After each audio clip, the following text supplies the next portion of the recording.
Baik, assalamualaikum warahmatullahi wabarakatuh.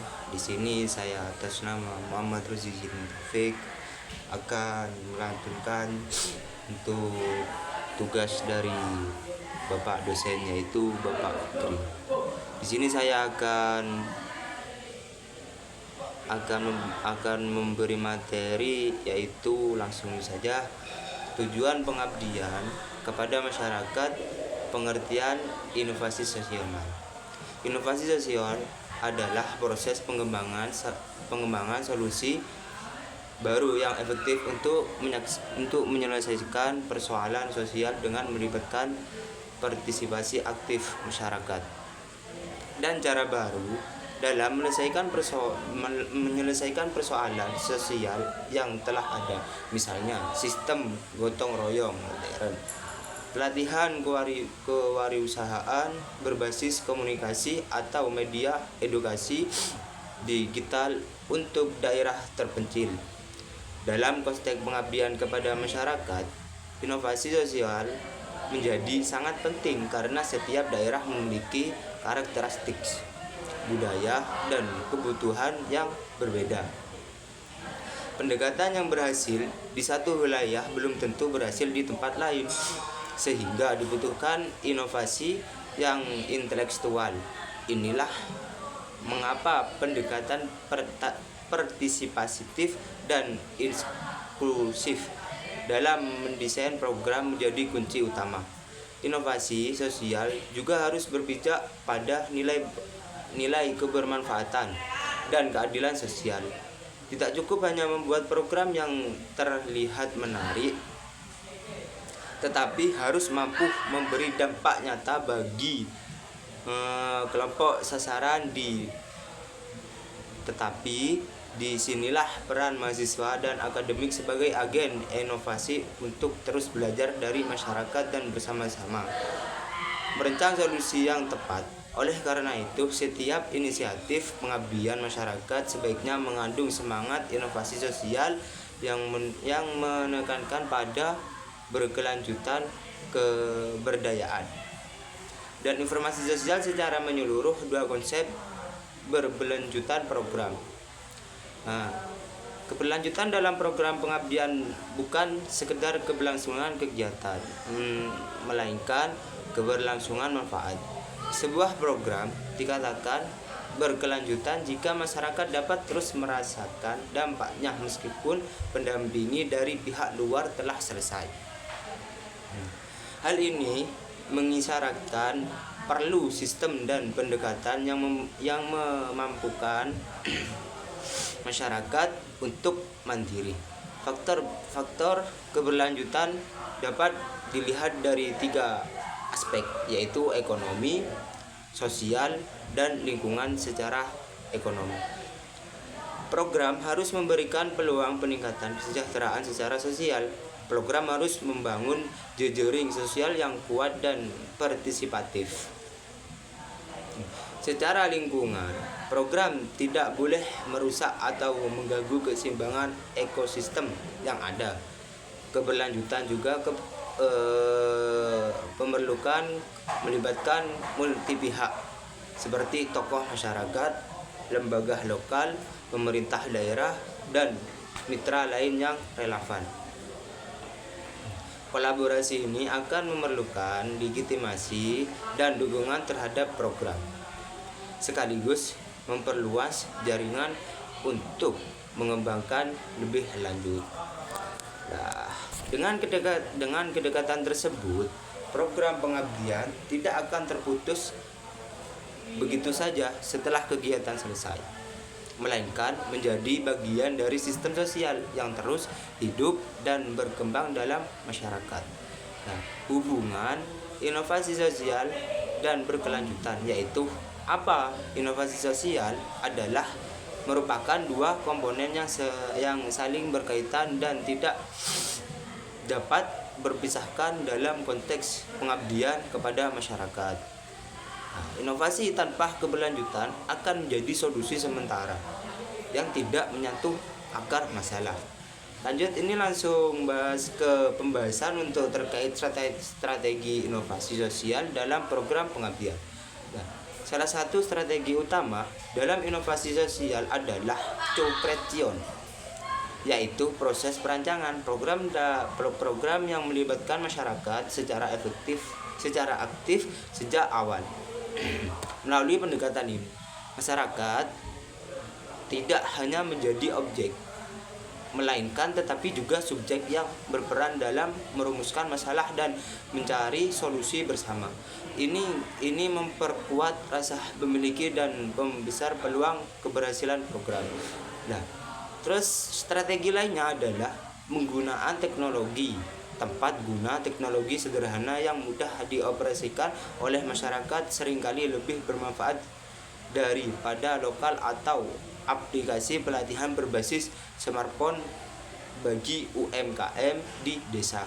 Selain itu, penguatan kapasitas menjadi bagian penting dari strategi inovasi. Memberikan pelatihan, pendampingan, serta peningkatan soft skill kepada masyarakat akan menciptakan sumber daya manusia yang mampu mengelola program secara mandiri di kemudian hari terakhir. Setelah itu langsung lanjut beranjak ke faktor penunjungan keberlanjutan. Nah, partisipasi aktif masyarakat adalah kunci utama keberlanjutan ketika masyarakat merasa terlibat dalam memiliki program tersebut, karena akan berinisiatif untuk menjaganya tetapi berjalan.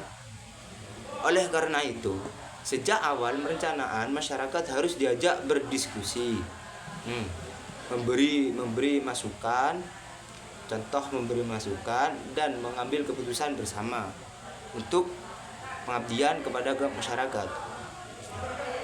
Kemitraan strategi juga sangat penting baik dengan organisasi lokal maupun instansi pemerintah.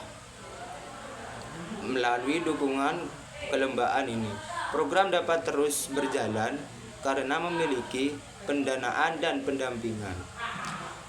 Yang selebihnya, bahkan dalam beberapa kasus, program dapat diadopsi sebagai kebijakan sosial. Nah, monitoring dan evaluasi berkala akan membantu mengevaluasi dampak program serta mengidentifikasi aspek yang perlu ditingkatkan. Proses ini sebaiknya dilakukan secara partisipatif dengan melibatkan masyarakat agar terjadi proses pembelajaran bersama. Terakhir, penggunaan pendekatan berbasis aset atau lokal akan memperkuat keberlanjutan karena keberdayaan potensi yang sudah ada. Pendekatan ini tidak fokus pada kekurangan masyarakat, melainkan pada kekuatan yang bisa dikembangkan menjadi peluang. Contoh implementasi nyata.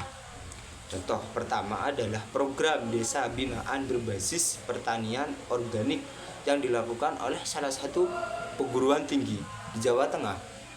Mahasiswa dan dosen bekerja sama dengan petani lokal untuk memperkenalkan teknik pertanian rumah lingkungan yang hemat biaya dan meningkatkan hasil panen.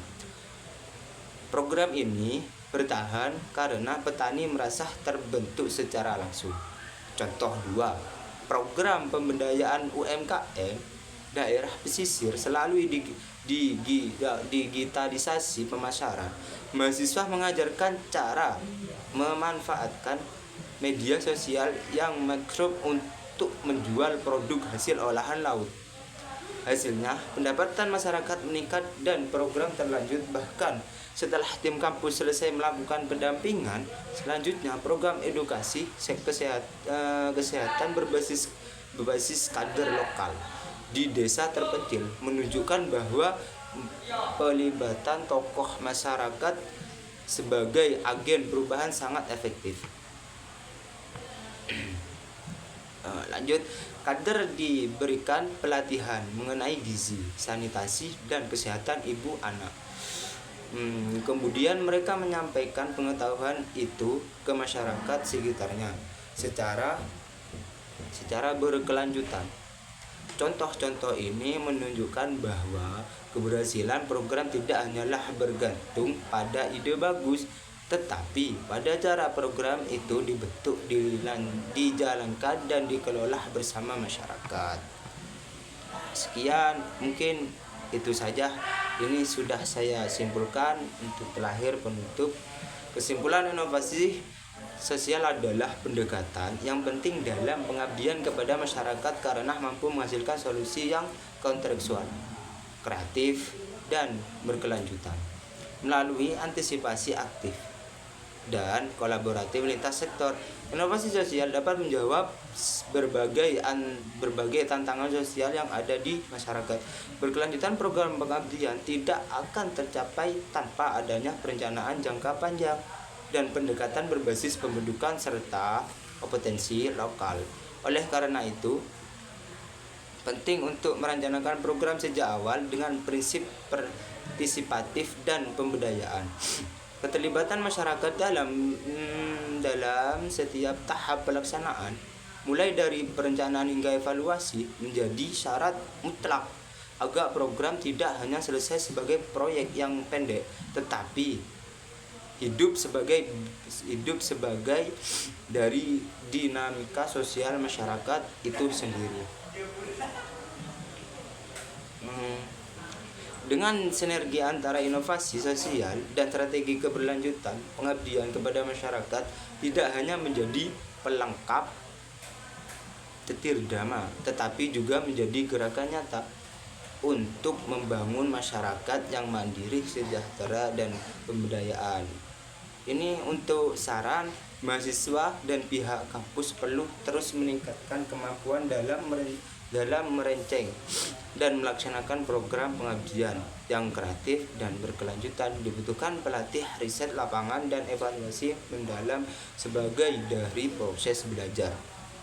Selain itu, kemitraan dengan pemerintah daerah, LSM, dan sektor swasta harus terus berluang guna menjamin pendanaan dan dukungan terhadap keberlanjutan program-program.